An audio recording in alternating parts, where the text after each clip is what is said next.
Good afternoon, everyone. Thank you so much for joining our webinar today. We're really excited to have you here and to also have David here to speak about buying better. On behalf of the Ontario Nonprofit Network, we'd like to welcome you.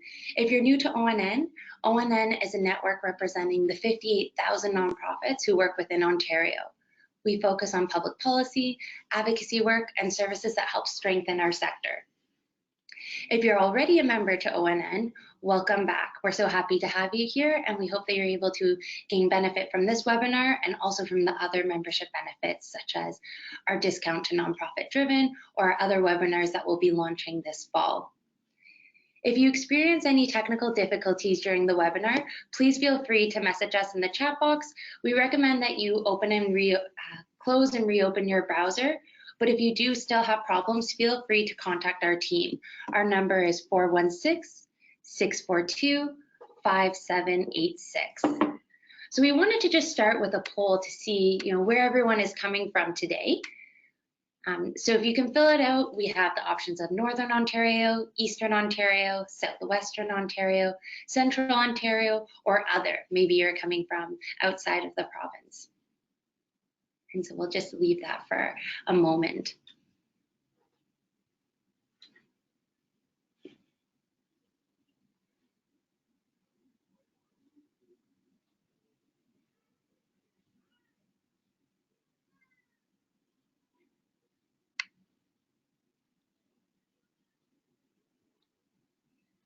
Great.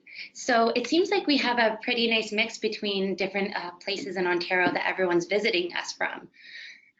So thank you for filling that out. We have a mix between Central, Southwestern, and Eastern. And for those of you who are in this webinar who may be outside of Ontario, welcome as well.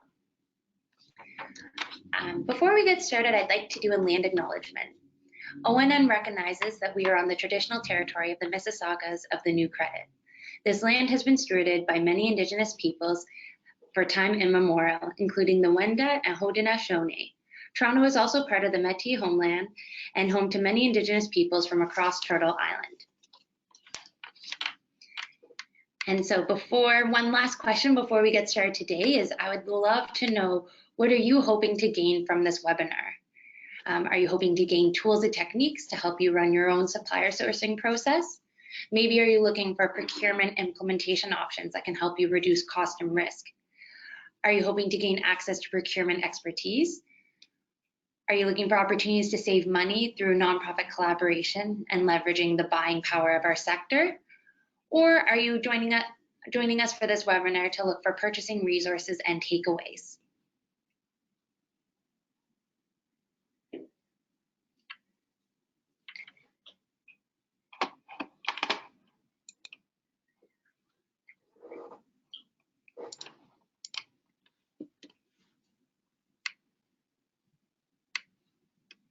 Great. So this is a big range. It seems like the most popular reason that people are joining this webinar is because they want to find ways to save money through nonprofit collaboration, which is awesome and great to hear.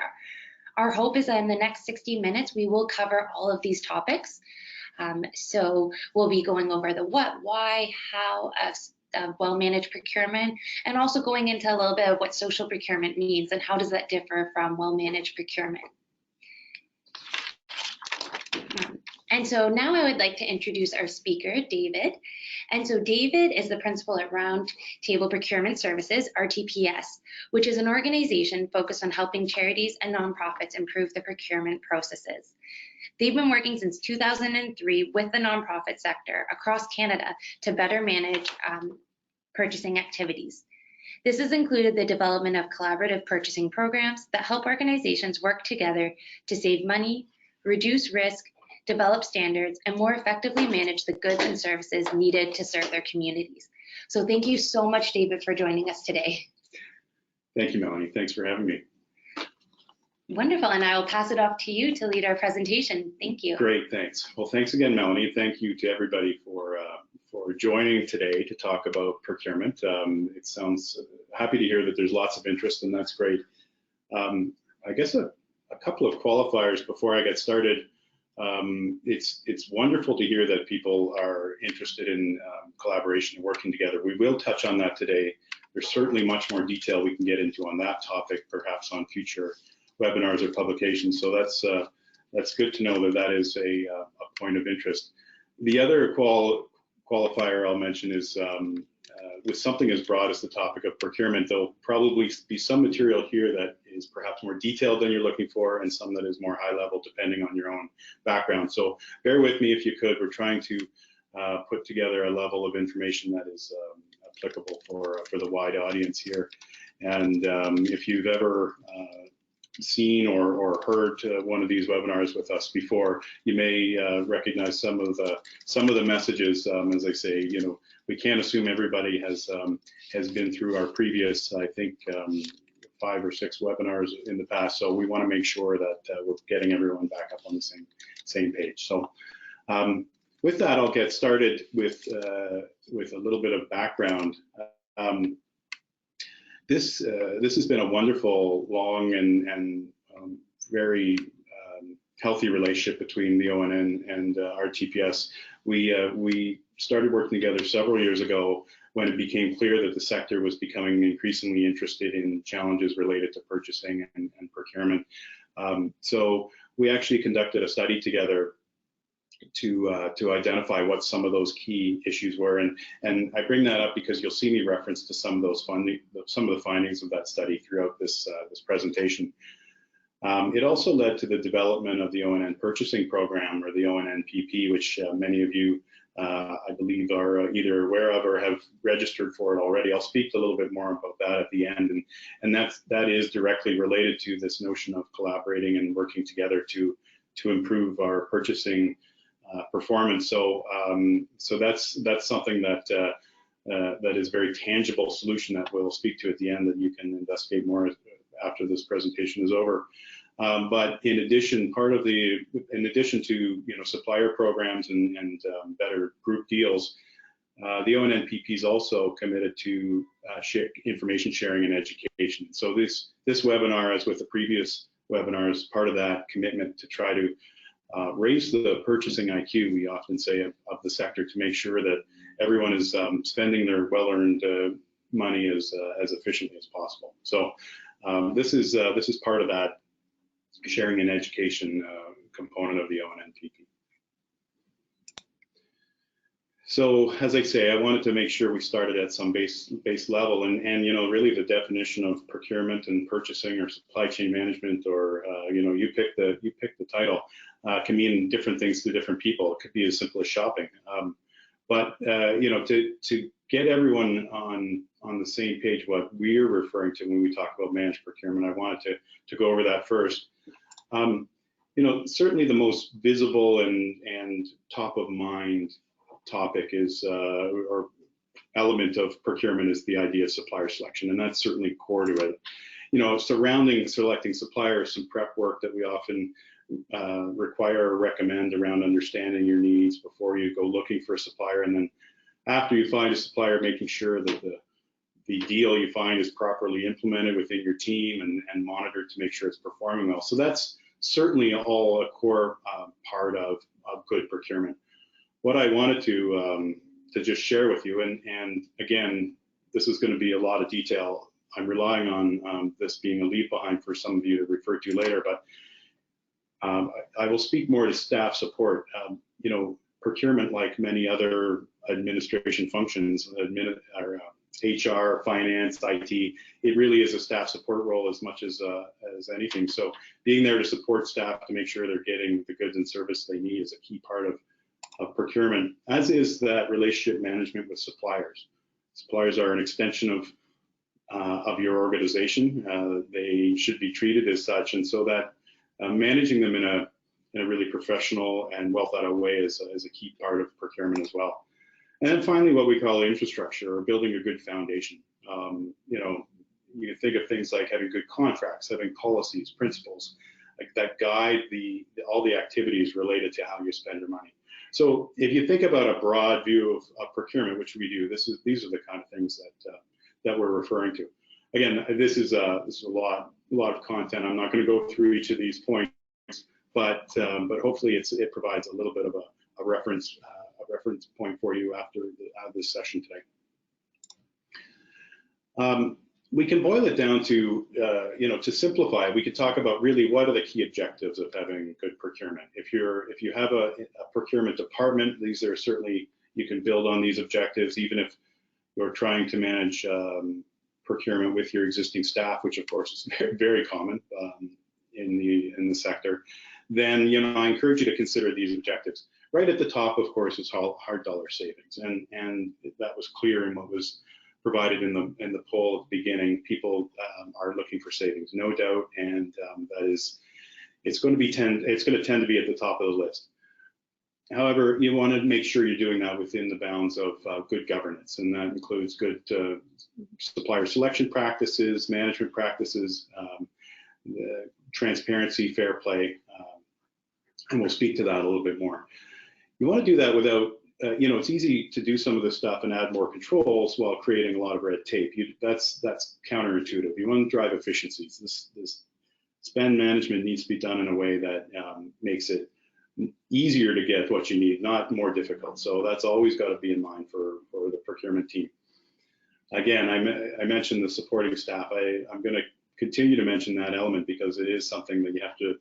We always have to remember that we are in a service role. The ultimate goal of your organization is not to buy things; it's to meet your mission, and we're here to support that. I mentioned the healthy relationships with suppliers. Again, this is part of an element of building credibility for your organization and the sector overall. Treating suppliers well and managing those relationships, we would argue, is as important as doing the same with your own internal staff. So. That's a big part of well-managed procurement. And then, as I mentioned, just simply always keeping the overall mission in mind. So we don't want to get too carried away with what we think are best practices for one organization that may differ for another. And that can speak to things like social procurement, which we'll get to a little bit later, but making sure that the way you spend your money aligns with the way you want to manage and operate your organization towards your overall mission. In the end, it's about managing total cost while supporting what the organization's all about. And that's if you keep that bottom line in mind, I think you'll be okay. And we'll talk about the topic of total cost a little bit more. The final thing I'll mention, and this is out of acknowledgement for others on the call or who might be working on procurement that are in other areas of support roles like finance. Very typical for finance to be the owner of the procurement function. And as in finance or human resources or IT or asset management, any of the shared functions, there is this balance that we're always keeping in mind. And I've talked enough about the support, but I continue to hammer on that because you have to have an internal client mentality if you're helping the organization buy what they need to operate on the front lines.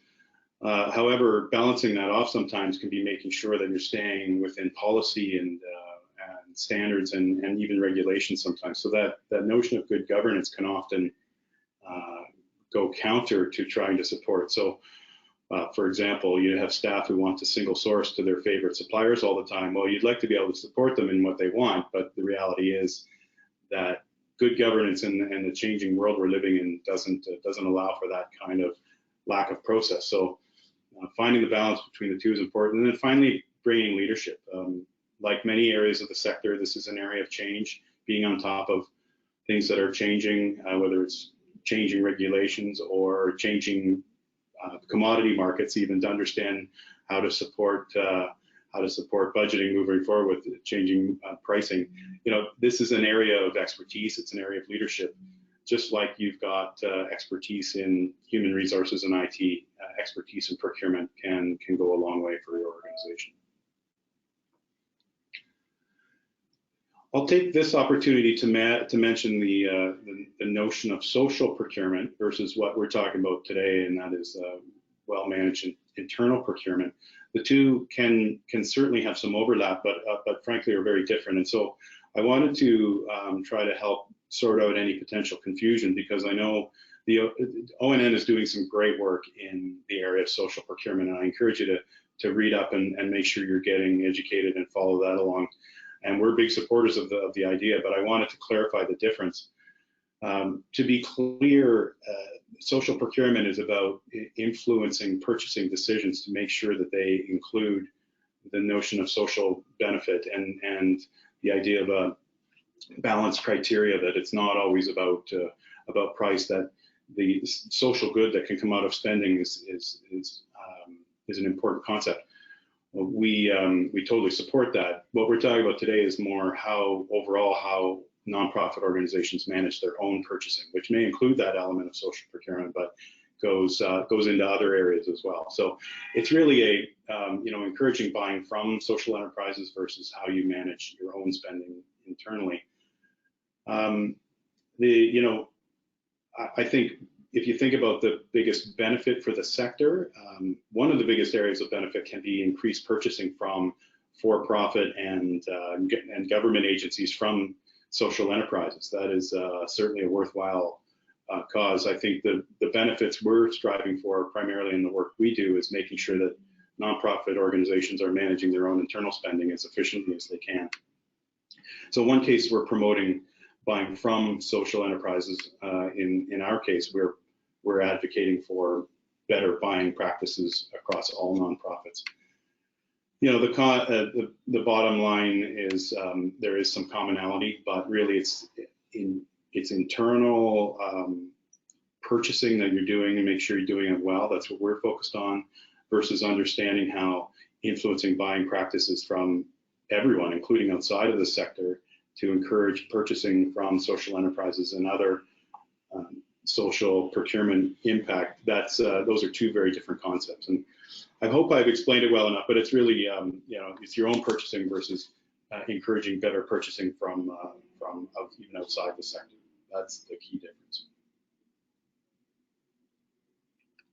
I think I did a very clear job of that, so keep an eye on questions and let me know if they're ready. Okay, let's get into that was the what. Let's get into the why, and then we'll deal with some of the how to give you some helpful tips moving forward.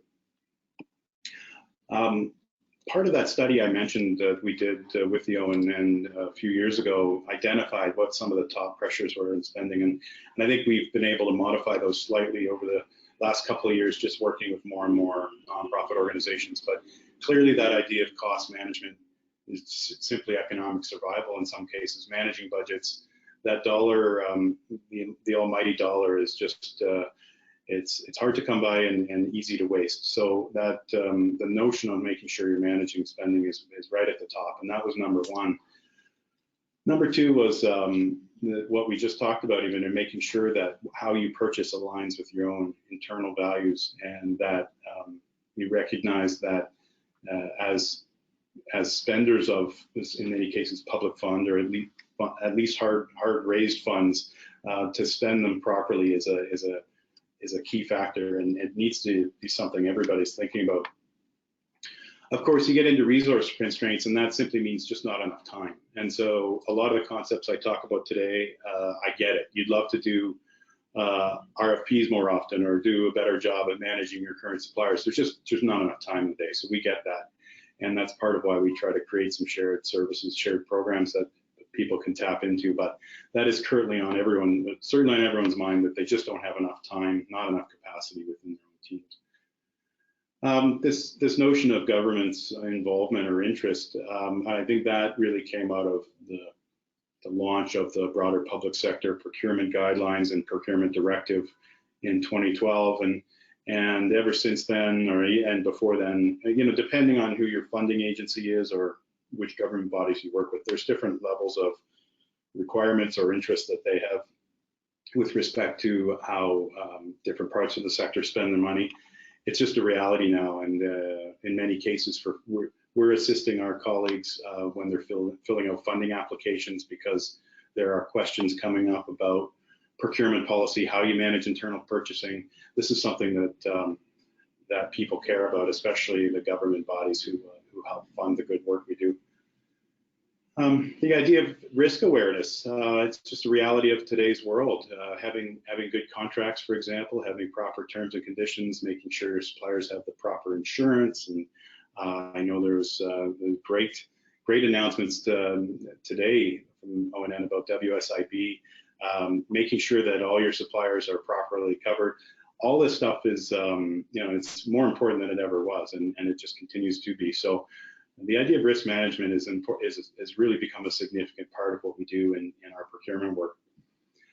And then finally, there's this notion of just reputation. We've seen enough examples of various types of scandal or just conflict or challenges, whether it's from suppliers or the press or Money Sense magazine coming out with their top charities and how they manage their spending. This is something that just the world cares about, and how you manage your money and how you manage your spending is on a wide radar right now. So that we're trying to make sure everyone's getting their good work done without risking having a headline show up that damages reputation. So that's not to be too extreme with the last two. Those are certainly factors that we have to think about. The benefits of well-managed procurement, thankfully, align with some of those challenges and some of the objectives I mentioned off the top.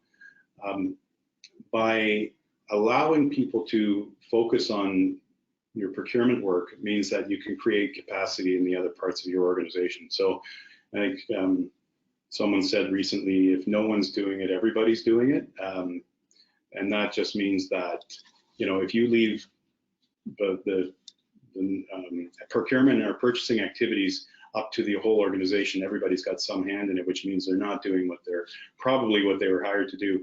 So by putting some focus, if you can, on having some dedicated resource to procurement, you create capacity elsewhere. And it's like with other shared services. I don't know, it depends on your situation with IT or HR, but there's similar arguments to be made there that having experts handle that takes the burden off the rest of your staff. I talked enough about risk reduction, but it's listed here again. It's right at the top of the benefits we see, and it's amazing once you have a hold of your contracts and once you have contracts, and once you're managing them properly, it takes a lot of stress off the senior leadership in your organization. This notion of integrating values, it's a real thing. We've seen as we've helped organizations develop their policies and the wording in RFPs and just even how they go to market, including in your criteria and how you select your suppliers, things like environmental policies or workplace diversity, fair work principles. If you're selecting your garments or linens and you want to make sure that the manufacturing practices of those products are aligned with your own values. These are things that you can do once you're managing procurement in a well thought out way. It's difficult to do if it's all done very ad hoc. And one example might be purchasing from the dollar store. We hear that quite a bit. You're certainly going to save a lot of money at the dollar store, but how about some of those other elements? Never mind quality, but around fair work practices that are behind some of those products. We have a question. Yes, so we do have a question from the audience. So the question is there a one-page template or somewhere we could find terms and conditions that we can provide to our own suppliers or exhibitors? So for example, if we had exhibitors or sponsors in a hotel conference center, would there be somewhere we could find kind of standard template terms and conditions to use? Yeah, the idea of standard templates is always a tough one. It's such a broad sector and such a broad set of needs. There's loads of material on the web. A lot of it is not what I'd recommend, so that's a tough place to go. I understand. Perhaps what I'd ask anyone who needs some help in this area, we can, with even a short conversation or even bullet points in an email, better understand what the area of focus of your work is and get you a few standard clauses that will help and you could build around but could act as a core. So if I could ask you to use the contact information at the end of this presentation to reach out to the ONN purchasing program, we can help exactly with that sort of thing. Wonderful, and we have one quick follow-up question to that. And so in the terms and conditions, is it enough to request in writing that exhibitors and sponsors need to have general liability insurance, or do we have to physically collect the insurance certificates? Is that maybe something that wouldn't be something you normally would consider in supplier relationships? Yeah, we'd certainly consider it, and gosh, can we check to see if any risk managers or lawyers are on the before I answer? I mean, there's that there is a spectrum of what is sort of you can get away with as a minimum, and what you'd like to have. Yeah, in an ideal world, we'd love to collect all that information from all our suppliers all the time and have updated WSIB and certificates at a very minimum. And I'll say this. Just to help people get started with something, require that they have it and require that they will provide it to you when asked. It doesn't mean you have to ask every year or every quarter for updated documents, but that they're required to have it and required to produce it if you ask for it. So then it's up to you to when you want to follow up. But that's the minimum, and if you have the capacity to collect and manage the updated documentation, please go for it. Wonderful, thank you. Okay, I'm glad there was no follow-up question, because insurance and risk management can be a real long and fruitful discussion. But we'll put it on our list to partner with some of our risk partners to produce some helpful documentation in the future. That leads directly into good governance. This idea of fair and transparent and defensible, and you'll hear me use that word again. In some cases, it's not just for your funders or your government, but just if anyone asks, even your board or auditors, how you selected certain suppliers, having a process that you can point to is very helpful, especially around audit time, we've found. And then finally, cost savings. And not to bury the lead, but certainly everybody's looking to save money. There's different approaches, and we've had some good experience. We at Roundtable, we've been doing this in the sector for the last 16 years it is now. So we've been able to collect enough results to give you some ranges. If you can dedicate some resources, 15 to 20% savings is certainly not unrealistic, and that's these are general numbers across the board. Some categories have it's a lot tougher to get those kind of savings out of some, but if you try to share some resources, which we've got some models that we have shared teams across different organizations, or you've got maybe some partnerships that you can share procurement support, less focus on your own needs, but still some significant savings available. And then finally with buying group, you go from 10% just because they've got something to, in cases where we can really leverage a lot of volume, you can see some significant cost savings. So people are always asking me, what kind of savings can we see? It depends on what you're buying, it depends on the kind of model you're implementing, but this hopefully gives you a sense. We're not talking about 2, 3, 5%, not usually talking about 50% either, although it happens in some line items, but this kind of 10 to 30%, big range I know, but as I say, it's a sweeping statement. The impact is available, the opportunity impact is certainly available. So in the theme of why, I'm going to go with why should you use a formal sourcing process. So specifically mentioned, we've been talking about general well-managed procurement, specifically talking about a formal sourcing process as the most common element of well-managed procurement. Why should you ever? There's lots of reasons. We've talked about the notion of cost savings. People want that. Well, going through a competitive process is the best way to put some pressure on pricing. It's not simply because there's competition involved, but it's because usually through a selection process, like an RFP, for example, and we'll talk about a few different tools in a minute, but you're forced to articulate your needs very clearly. And in doing that, it makes it easier for the suppliers to get a little more fine on what it is, how they price out or cost out your requirements. So rather than having a general discussion or getting your needs out in an email, by being forced to articulate your requirements in an RFP document, it gives more clarity to what your requirements are, and therefore some better clarity on supplier pricing. But then there's the competition piece as well. So that forces some of the cost down. It might be required by your policy if you have one, but certainly by if you're subject to the broader public sector directive, for example, there's some pretty clear requirements when an RFP is necessary. So if you're receiving over 10 million a year in provincial government funding, then you should be aware of your BPS requirements. Yeah, go ahead. You have a question. So we have a question about sourcing, the sourcing process and procurement in general. Is it related only to products, or should we be using this for services as well?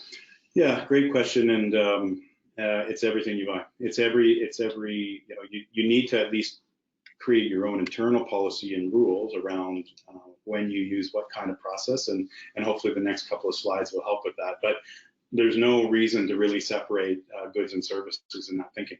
It's all the principles apply to in both cases. So you know, it's absolutely everything you buy from a third-party organization, any supplier. Wonderful, thank you. So just be aware of where competitive sourcing process might be required, again, depending on your own funder, policy, board, etc. It again promotes transparency and fairness and helps manage some of that risk we talked about. It ensures the best fit. So not only helping to make sure you're getting the best price by articulating your needs, you're also making sure you're getting the best product or service. So again, just the process of going through writing an RFP forces you to really define what it is you're looking for. And that means you're more likely to get a solution that meets your needs. That, you know, that's as important as getting a good price, is making sure you get something that actually will work for you. And finally, that idea of defensibility or confidence. And even if it's in your own head, I don't know, I know I feel a lot better when I have a process behind me that led us to a decision. That can be if ever you're challenged, or like I say, we've seen a few examples lately through an audit process where auditors decide to focus on procurement as a topic, and when you can produce the results of a good selection process to identify how you picked that consultant or that you know, the architect or that print supplier, whatever it is, that makes you feel a lot better.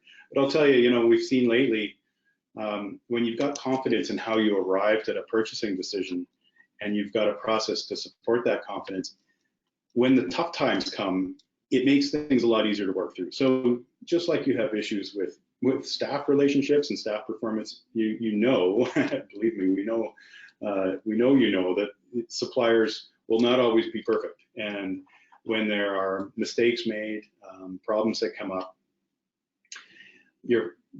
it's natural to have a first thought to say, maybe we're working with the wrong organization. However, if you think back and you think about through the process and the steps you went through to make the selection in the first place, if you've got some confidence there, it can help you believe that, no, this is, you know, we've got the right partner, it's just working through these particular issues. So it can take a little longer to go through a selection process, but it's certainly worth it for all these reasons. So I'll get into more of the how, and so hopefully we've given a good overview of what we're talking about when we're speaking about managed procurement, and why it's worth thinking about and spending 60 minutes with us on a webinar, hopefully at least, and then some time after this to think about some of these points. Now we'll try to give you some tools. Again, some of this may be helpful as you take it away after, but we'll go through them quickly now. So this is a good example. We're not going to go through all these points, don't worry. But this can be a bit of a roadmap for you if you decide to run a formal sourcing process. You can see, you know, we've got 5 general steps. I mentioned them on an earlier slide: developing a plan, developing your requirements, preparing for selection, getting into the selection process. Then, you know, people forget about some of the implementation, but let's face it, a good deal is no good if your staff don't know about it. So communicating the results of, you know, of your selection, who your supplier is, how you engage with them, that's an important piece. And then monitoring that supplier to make sure that they're living up to their expectations, and your organization's living up to their expectations as well. So I'll leave this with you. You can use these points to perhaps think about your own future selection processes. And certainly, if it generates questions, please let us know through the O&M purchasing program. Now, that's a broad overview. What we can do is talk about some specific tools and try to help explain the difference, because many of these acronyms are thrown around, and if you're not familiar with them, it can create some confusion. So RFPs, our request for proposals, is the most common, I'd say, at least the most common term. It is the broadest of the three we've mentioned here, and that is in terms of what you're allowing or asking the suppliers to come back to you with. And that is really proposals that will describe the supplier's approach, maybe some new ideas. Yes, it includes pricing for sure, but in an RFP, you're allowing for some leeway and flexibility in terms of some creativity that the suppliers can come back to you with. So in cases where you're not really sure you know what you're looking for, or even if you think you know, our advice is to be a little less prescriptive, because you never know what good ideas suppliers have out there. So describe your needs, certainly. Describe what you know about the restraints within any good or service, but allow for some flexibility. So for example, if you need some signage for an event and you want to select a printing supplier for your event and then for ongoing long-term, certainly describe what you know in terms of what your needs are, but don't prescribe to them how they should stockpile your inventory, how they should print for you on what kind of lead time is required. I mean, tell them what you need and let the suppliers come back to you with their approach. And that way you can see where not only they have the best pricing, but they also have the best fit to how they would approach your needs versus how you think they should approach it. So the RFP is a little more general. You get pricing, but you get a lot more. With an RFQ, you're much more specific to what your requirements are. So you might say, I need a 5x8 poster of this. I need a banner with this color scheme. Here's all the designs. So back to the printing. So when you're very clear about the specifications and you simply need pricing, then you would use an RFQ, where really the selection criteria is going to be based almost exclusively on price. Whereas above in the RFP, you're going to have probably more of a balanced selection criteria that will include quality, approach, fit with the supplier, that sort of thing. So we get more specific to price in an RFQ. On the other end of the spectrum, when you're really not sure what you need and you're not really sure who's out there or what the capabilities of the market are, doing an RFI, a request for information, is often a good idea. It's really an education tool.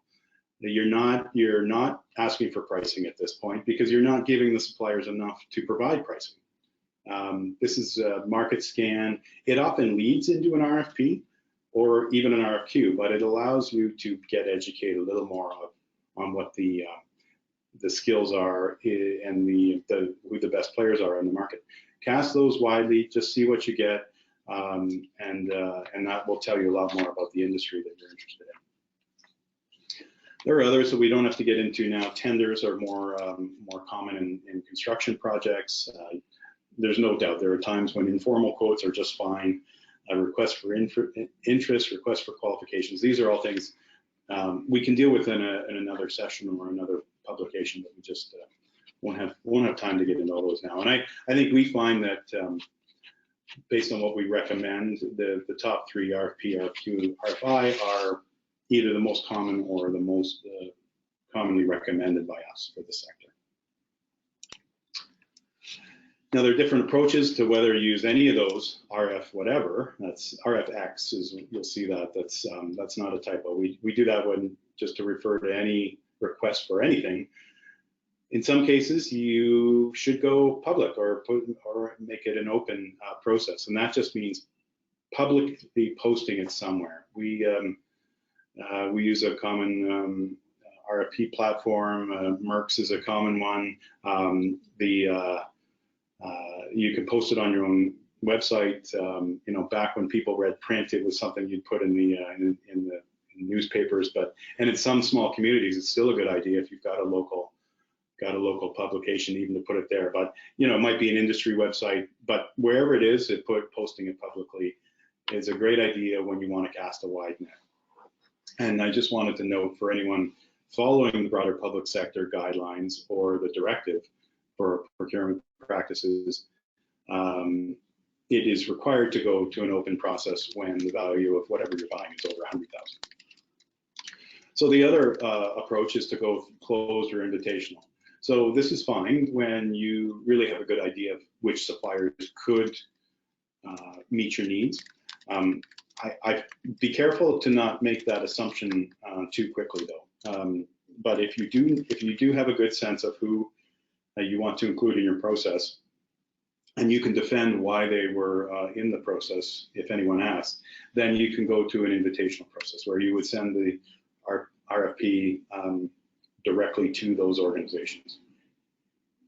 So it's closed to anyone else, and just be aware, just because we've seen it, if you don't want to be on the other end of a good supplier placing a call to your executive director, CEO, or board chair to say, hey, I really could have done a good job here. Why wasn't I included? So just be careful and just be clear that if you go closed or invitational, you have a good sense of who the properly qualified suppliers are. So we have an interesting question. Someone's wondering, how do you navigate in issuing RFPs when you already have existing suppliers? You don't want to, disrupt or hurt that relationship. At the same time, you want to see what else is out there. Yeah. Great question, and it actually speaks back to one of those principles I mentioned earlier around supplier relationship management. It is a good one. You need to do what's best for our organization, and sometimes that will not make your suppliers as happy as they'd like to be. But we find communication is really the key. That if you communicate to your supplier ahead of time that, look, this is the right thing to do for us. It's helpful if you have policy that dictate when you go to market, because you can point to that policy and you say, look, we love you, but our policy mandates that we go to market. They'll understand. This is the world that they live in now, and there may be some disappointment there for sure, but they'll understand. And as long as they've been a good supplier, then they obviously will participate, and in fact they'll have the inside track because they know your organization very well. They have good history, and perhaps they'll win the business again. But they generally understand if you explain it to them ahead of time. Just don't have an RFP land on their desk out of the blue. That's all I recommend, is make sure you give them the heads up. Great, thank you. So just to wrap up that discussion about closed or public, if you're unsure, there's no harm in at least posting an opportunity on your website or other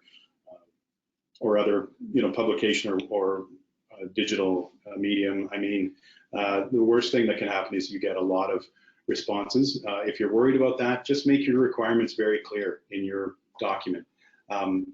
You'll only get, if you do that, you'll only get suppliers responding who can actually fulfill your needs. You won't get wasted. You won't get people wasting their time responding if they don't think they can do it.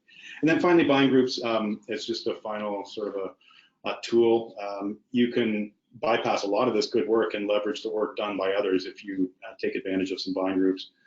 Yes, the ONNPP is a good example. There are others out there that where this kind of rigor that we're talking about has already taken place to select the vendors for the buying group, and you can take advantage of that, provided those suppliers and the solutions meet your needs.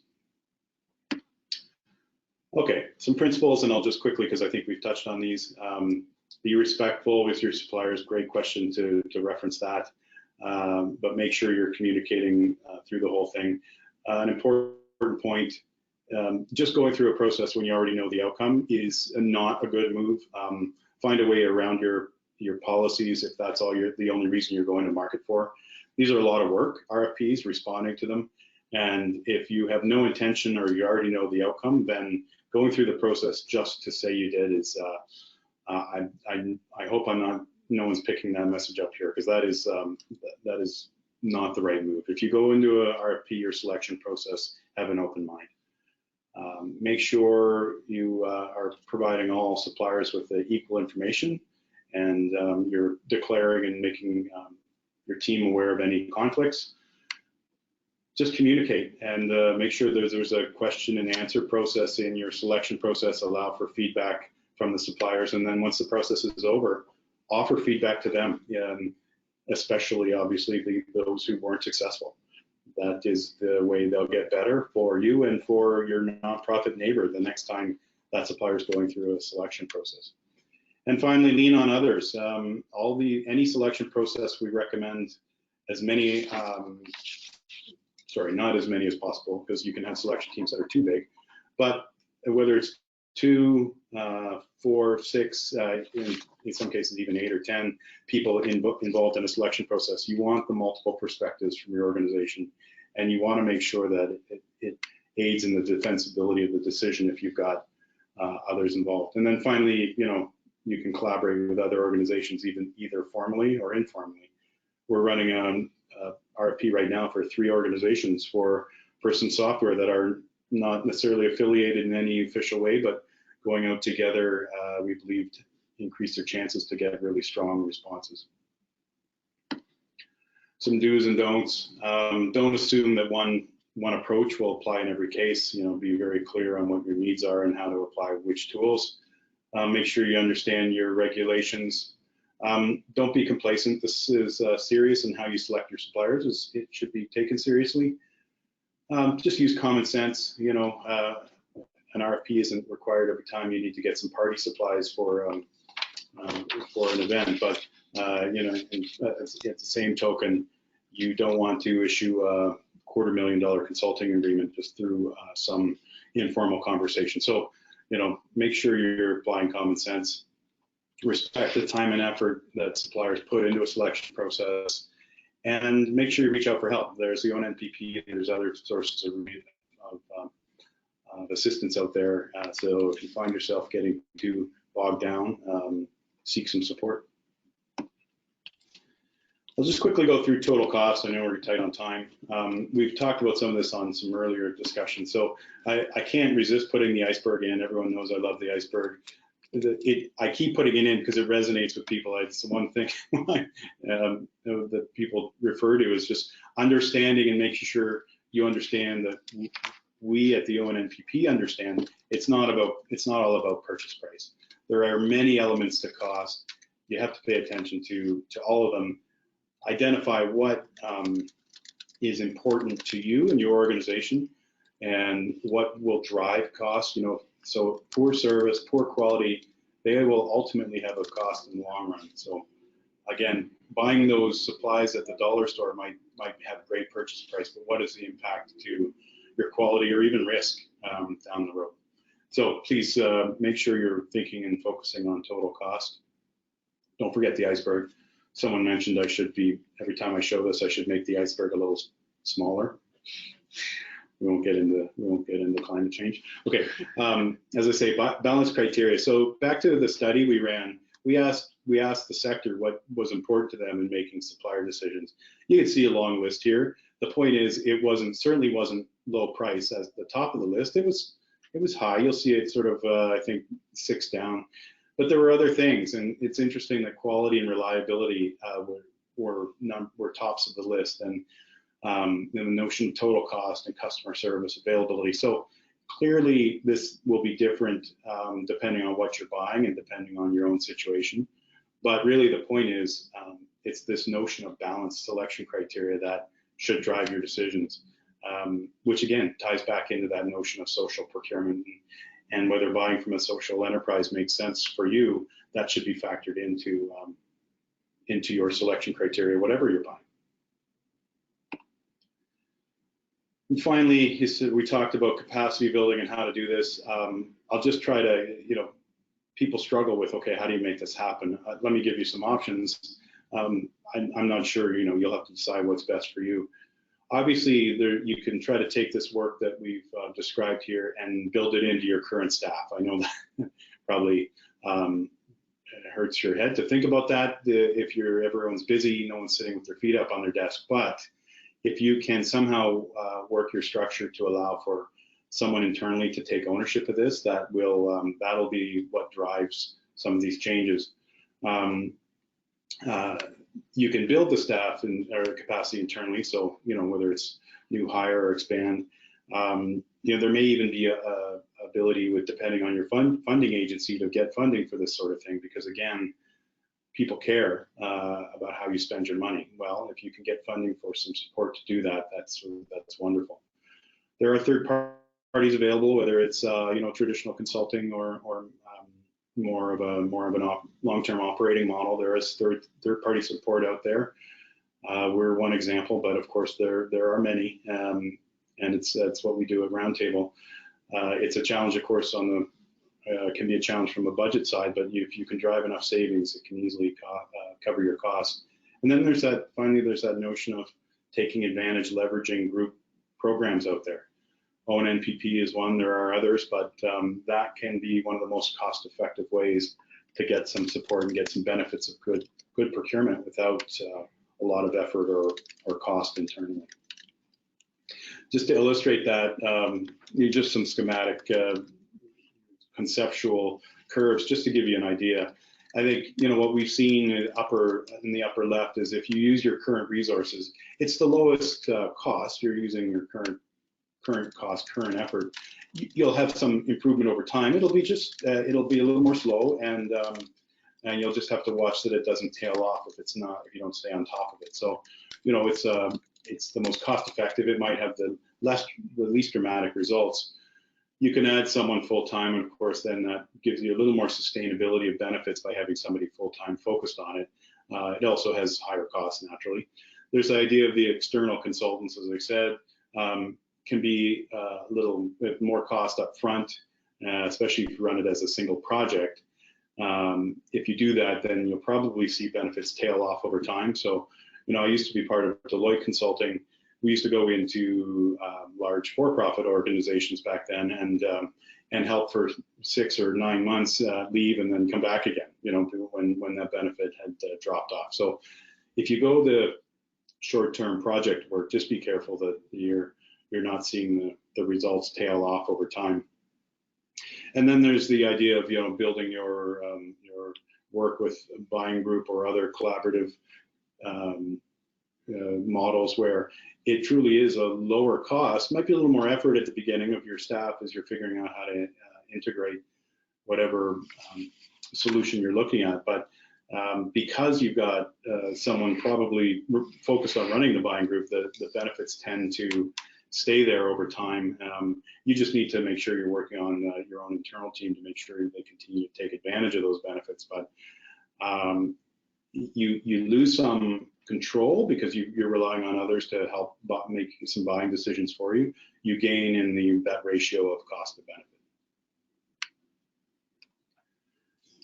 Just to wrap up, before I check to see if there's any final questions, just if you have some takeaways, I'd ask that they're these. Just remember that procurement matters, and more than ever in the sector, and doing it in a thoughtful, formal, professional, just something that is top of mind, and doing it in a way that is not sort of off the side of everyone's desk is important, and will actually impact your whole organization's performance in a positive way.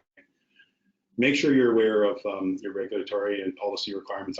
Your funders probably are making sure you're aware, but even the most common or the broadest is the broader public sector. Even if you're under 10 million a year in provincial funding, there's some great resources around the directive that, the guidelines that they provide that are really, really good. And we were part of helping as those were developed, and they've been developed based on best practice. So we've got we've got a good white paper out there about how following those BPS guidelines is not a bad thing. It's actually going to help you get closer to best practice. Make sure you put an eye to how you're managing your supplier selection with the lens of the information I passed on today.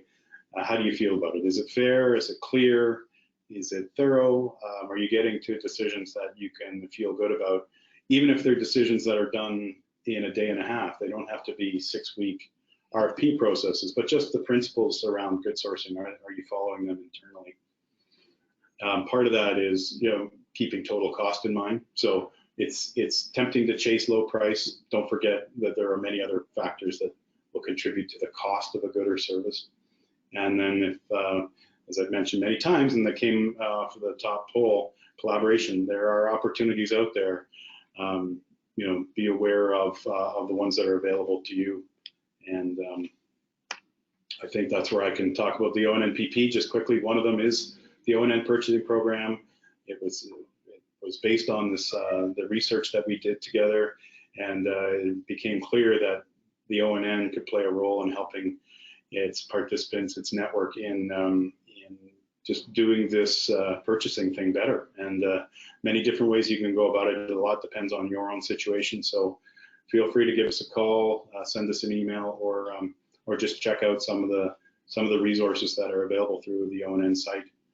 And we're always open for feedback. So if there's something that you don't see there that you'd like to see, please let us know. And sorry if I rushed those last bit, but I know we're getting tight on time. That's okay. Thank you so much, David. That was really informative, and we will be sending out the slide deck. So for those of you who are trying to write down notes or really trying to keep up because there's so much to learn, don't worry. We will be sending that in the next couple of days with the recording of this webinar. Now, we have had a lot of questions. Some of them are very industry specific. So for those ones that are industry specific, I really encourage you to reach out to the RTPS team. Again, the information will be sent to you following, so that way you can get better information and better informed. But quickly, before we finish up the webinar, it'd be great to go over some of the more general questions we had. And so one of them was specifically about changes in our current government. So in light of the recent Government of Ontario announcements regarding purchasing and their desire to bring most purchasing under one umbrella, how do you see that affecting procurement for the nonprofit sector? I mean, I won't get into specifics, but I think it just highlights that it is something, look, it's hitting those kind of agendas. It's something that is not, you can't avoid it anymore. I mean, we'll look at maybe some more detail in a future discussion, but just, you know, bring it, you know, unless you've got too many other issues to deal with, bring it to your board. You know, boards are great resources for how to manage, and really a lot of this stuff should be worked into your policies as an organization. The thing is, the impact's going to be different for every organization. The biggest message I take away from that is that this is something that is important, and all the more reason why we have to keep thinking about it and keep thinking about how you can get better as an organization. Great, thank you. It's not very simple, but it's a deep issue. It is a very complex issue. One that maybe isn't as complex of an issue is someone's wondering, you know, when they are trying to post RFPs, is there somewhere that you recommend that they can post them, or is it very industry specific? Well, it can be both. Biddingo is a common one we use, and so biddingo.com. So that is what I recommend. Merck's is the other, although Merck's tends to be very popular for government RFPs. So either of those are the largest, I think, in Canada. And then, as I mentioned, depending on the topic or your subsector, there may be some other association boards or more specialized websites that you could post it as well. Great. So we're going to conclude the webinar with one final question. So someone's asking, can you comment on the opportunity specifically with the ONN purchasing program on being able to save costs and make arrangements with suppliers for discounts? Sorry, comment on it. So comment on, you know, are they able to work with suppliers for discounts through the ONN purchasing program? For sure. So we have some that have been pre-negotiated. I think I mentioned it. I had it quickly listed on the previous slide. But so we have pre-selected suppliers for employee benefits, for cell phones, for print, and for office supplies. So and we will be working on more. So those are preset, and we've selected suppliers for those.